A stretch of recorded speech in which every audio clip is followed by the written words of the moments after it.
اور اس زندگی سے پہلے ہم ہزاروں سال تک روح کی کیفیت میں رہے، پھر یہ دنیا کی زندگی ملی، پھر قبر کی زندگی، ہزاروں سال ہمیں قبر میں رہنا ہے، پھر حشر کا 50,000 سال کا دن ہے، پھر میزان عدل ہے، اور پھر اچھوں کو جنت اور بروں کو جہنم۔ یہ انسانی زندگی کے مراحل ہیں، لیکن انسان کا المیہ یہ ہے کہ انسانی زندگی کا وہ گھر جو سب سے مختصر گھر ہے، انسان نے اسی زندگی کو اپنا سب کچھ سمجھ لیا ہے۔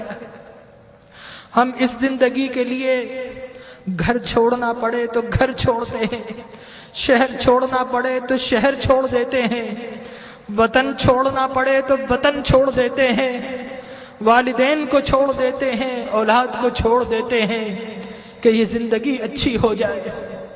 ڈاکٹر کہے کہ تمہارا جسم بیمار ہے، فلاں چیز چھوڑ دو، تو ہم وہ چھوڑ دیتے ہیں، حتیٰ کہ کھانا اور پینا بھی چھوڑ دیتے ہیں۔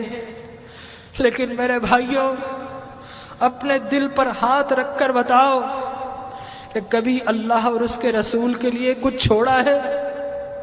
اللہ نے کہا کہ برے اعمال چھوڑ دو، تو ہم نے اللہ کے لیے کبھی برے اعمال چھوڑے ہیں؟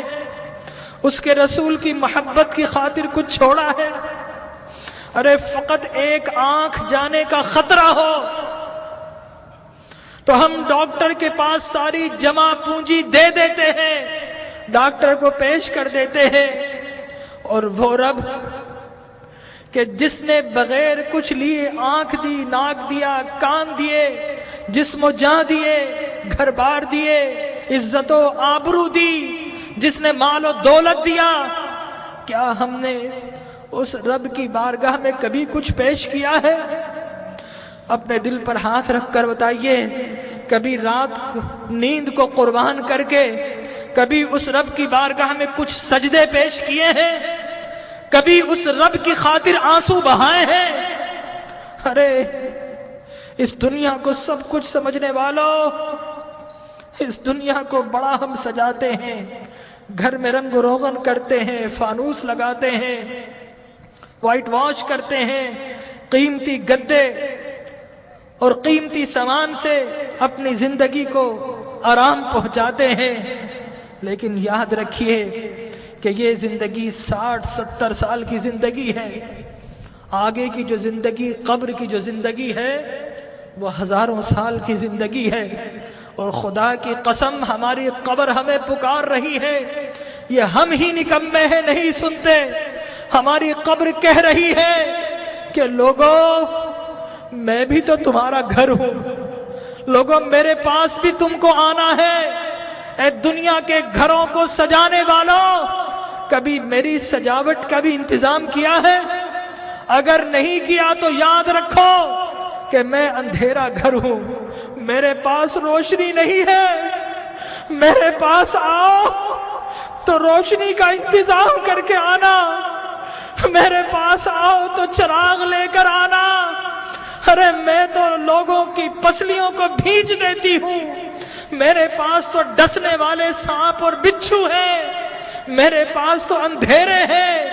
ہماری قبر پکار رہی ہے کہ لوگوں میرے پاس تو سنگریزے ہیں، میرے پاس تو تعفن ہے، پیپ ہے، پس ہے، میرے پاس آؤ تو انتظام کر کے آنا۔ خالی ہاتھ آئے تو پھر بڑا پچھتاؤ گے، میرے پاس آؤ تو ایک اعمال کا دیا ہاتھ میں لے کر آنا۔ لیکن ہمارا المیہ یہ ہے کہ ہم قبر کی پکار سننے کو تیار نہیں ہیں۔ جو بڑے ہیں وہ اپنے کاروبار میں مست ہے، جو جوان ہیں اپنی جوانی کی مستی میں مست ہیں، اس دنیا کی رنگینیوں میں مست ہیں، اور جو چھوٹے ہیں انہیں کوئی بتانے والا ہی نہیں ہے کہ اس دنیا کے بعد ایک اور دنیا بھی ہے، اس زندگی کے بعد ایک اور زندگی بھی ہے۔ بتائیے، اگر آپ سے کوئی کہے کہ دیوار کے پیچھے کوئی گن لے کر کھڑا ہے تو آپ جائیں گے؟ اگر کوئی کہے آپ سے کہ اس جہاز میں مت بیٹھو، یہ کریش ہونے والا ہے، آپ کبھی نہیں بیٹھیں گے، الٹ ہو جائیں گے۔ تو وہ موت کہ جس کا کوئی انکار نہیں کر سکتا، کیا ہمیں اس موت کے لیے الٹ نہیں ہونا چاہیے؟ ہمارے نبی نے بتایا کہ لوگوں، جو کچھ میں جانتا ہوں اگر تمہیں معلوم ہو جائے تو تم ہنسنا چھوڑ دو، تم رونا شروع کر دو، ہنسنا چھوڑ دو۔ لوگوں، جو کچھ میں دیکھ رہا ہوں اگر تم دیکھ لو تو تم شہروں کو چھوڑ دو اور جنگلوں میں دوڑ پڑو۔ تو آج کی رات ہمیں اپنے رب کو منانا ہے۔ ہم بہت ہنس لیے ہیں، آج کی رات تو کچھ آنسو بہا لیجئے، اپنے رب کو منا لیجئے۔ ارے اللہ کے انبیاء کو دیکھیے، یحییٰ علیہ السلام بچے ہیں، 6-7 سال کے ہیں، زارو قطار روتے تھے، بے ہوش ہو جایا کرتے تھے۔ ایک روز اپنے گھر سے نکل گئے، غاروں میں چلے گئے، ماں باپ ڈھونڈ رہے ہیں، لوگوں سے پوچھتے ہیں 7-8 سال کا بچہ ہے، کسی نے دیکھا؟ ایک چرواہا کہتا ہے کہ بچہ تو نہیں دیکھا، ہاں اس غار سے رونے کی آواز آ رہی ہے، 3 دن سے کوئی رو رہا ہے اور اس کے رونے سے ہماری بکریوں نے کھانا اور پینا چھوڑ دیا ہے۔ ماں باپ اندر جاتے ہیں، دیکھتے ہیں اللہ کے نبی یحییٰ رو رہے ہیں۔ ماں کہتی ہے کہ بیٹا اب تو چلو، اب تو رونا بند کر دو۔ اللہ کے نبی یحییٰ فرماتے ہیں اماں، عذاب قبر سے بچنے کی ضمانت آپ دے دو اور رونا میں چھوڑ دیتا ہوں۔ اللہ اکبر۔ تو آج کی رات اپنے رب سے عذاب کی پناہ مانگنی ہے۔ حضرت ابراہیم بن ادھم ایک باتھ روم، ایک ٹوائلٹ میں جاتے ہیں، جانے کی کوشش کرتے ہیں، حمام کا مالک روک دیتا ہے، کہتا ہے پیسے دو۔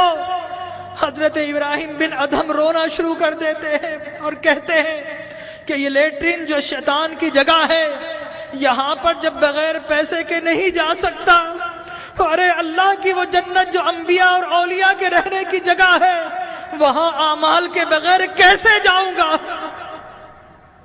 تو آج اعمال کا چراغ لے لیجئے۔ اللہ تبارک و تعالی ہماری حاضری کو قبول فرمائے۔